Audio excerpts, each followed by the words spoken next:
Hey you guys, and welcome back to Broadway Tuesday Review. And Broadway Tuesday Review is when I review a Broadway play on Tuesday. So I guess the title's pretty self-explanatory. So today I will be reviewing Phantom of the Opera. Phantom of the Opera, just like Wicked, is one of those plays that is just highly wanting to see on Broadway. So I saw Phantom of the Opera in December of last year. And when I saw Phantom of the Opera, I saw it with Hugh Pinero. He played the Phantom. And Marnie Rabb, I hope I'm saying her name correctly, she played Christine. Now, I have never seen Phantom of the Opera. I've never seen the movie, which I know you can see on Netflix, but I never saw it. I got interested in it when I was a kid. I watched Wishbone, and Wishbone, he constantly did like these little moralistic stories. He was almost like the dog version of Anansi the Spider with his stories, but whatever. And he did a Phantom of the Opera. I had heard the hit title song, Phantom of the Opera, and I liked the song. But I just did not know anything about the play. But since it's just so highly recommended and it just has such great acclaim and recommendation and accommodations, I was like, you know what? I'm just going to go see this play. So let's go right into it. I was sitting front row and center, like I was sitting right behind the conductor, right there. I love the pyrotechnics. Nothing gets me more about a play than a play that can always just shock you, because if you think about it, you're sitting there, and it's almost like a concert, but with scripts and not just singing and dancing. So when the stage can interact and do things and get the audience involved, it always makes it a little bit more fun.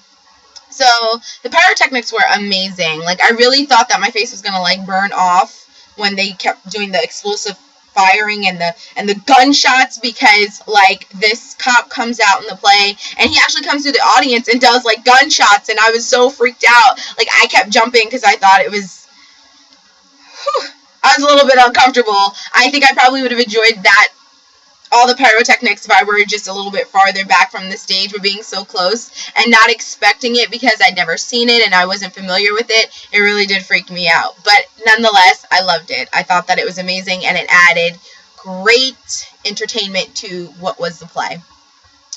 Marnie and Hugh did a great job. They did an amazing job. They had great chemistry. The Phantom, just the character of the Phantom, is just very funny. I feel like the way that the script was written, it's basically written almost the same as Wicked, where you have a character where your protagonist of the play, they're different from what society deems as being normal. And because they're different, they kind of go through this self-fulfilling prophecy where it's well, I'm different, people think I'm weird or I'm mean, so I'm just going to live up to that expectation. But at the end of every play, it shows you that they're really human, and that love can really change you, because in the end of the play, he did let Christine go after having held her captured for however long. I love the music. I did. I love the fact that the music went in so well with every scene. It wasn't just a random song like Glee. It was just really, really good. All the songs went straight and flowed, and it was just magnificent and beautiful. And I thought that the play was great. I really did. I thought that it was a really good play. It was a classic. It was what I would call a typical play date movie. If you're going to go out on a date to go see a Broadway play and dinner, you're typically going to see Phantom of the Opera, or you're going to see Wicked. It's traditional.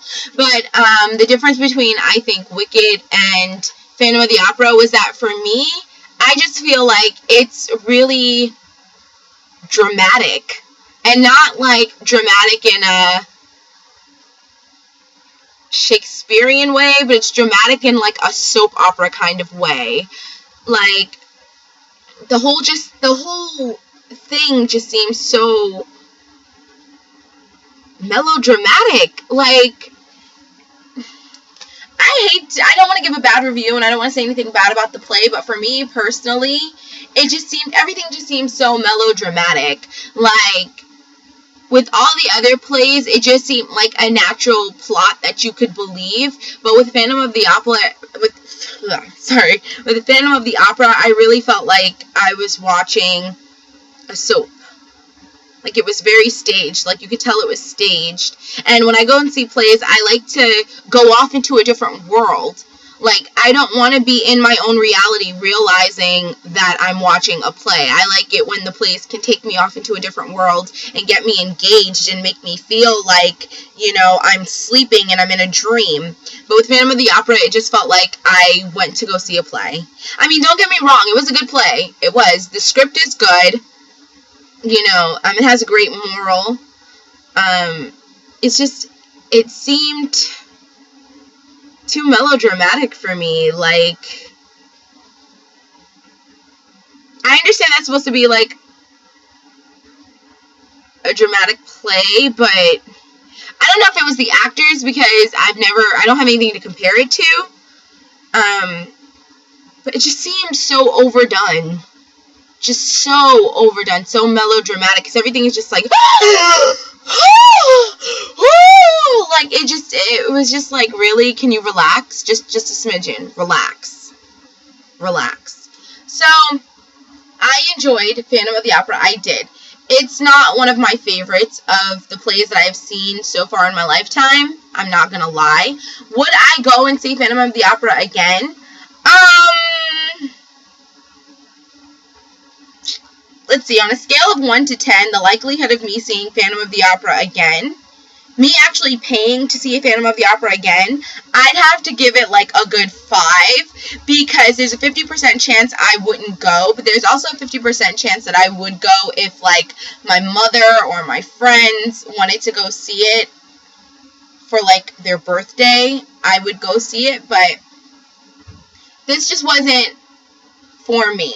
Like, I love the concept, I love the idea, I love the fact of, you know, having that love and not being able to get who you really love. Like, that probably for me was the best part of the play. The fact that it has this unpredictable ending. Not unpredictable, but it has a different ending. Because, you know, usually in plays and in movies and in TV shows, whatever, like, take Beauty and the Beast. Beauty and the Beast is, like, the best example.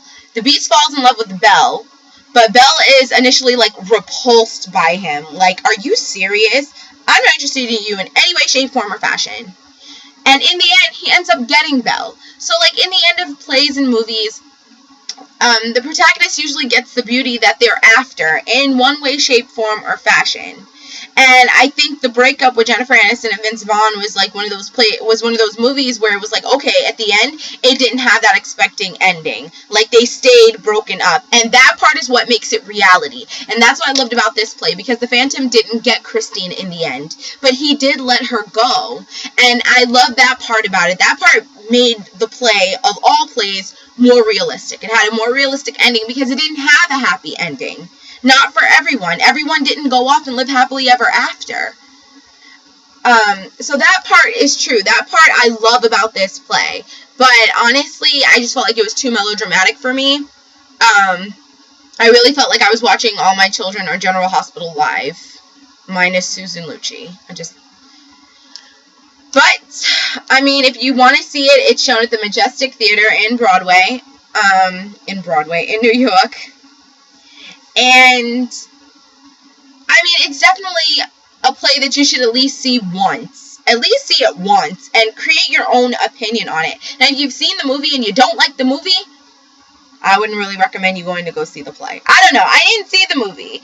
Like, sometimes books are better than the movies, and sometimes movies are better than the plays, and vice versa. So, but just for me, it just didn't... It's not a play that I would be willing to see multiple times. It's not a play that I've been yearning to go back and see. So that was today's Broadway Tuesday review. I hope you enjoyed it. As always, rate, comment, subscribe, and share, because sharing's caring. And stalk me on Instagram at itsantana_swanking. And stalk me on Twitter at ggbaby_swanky. Those two I'll be posting down below. And as always, a huge shout out to Colton, my Instagram buddy, and I will put a link to his Instagram down below. So thanks for watching, and let me know what plays you like, what plays you've seen, or what plays you would like me to review and give my opinion on. And I'm always open to suggestions. So thanks for watching. Bye-bye. Enjoy the rest of your Tuesday.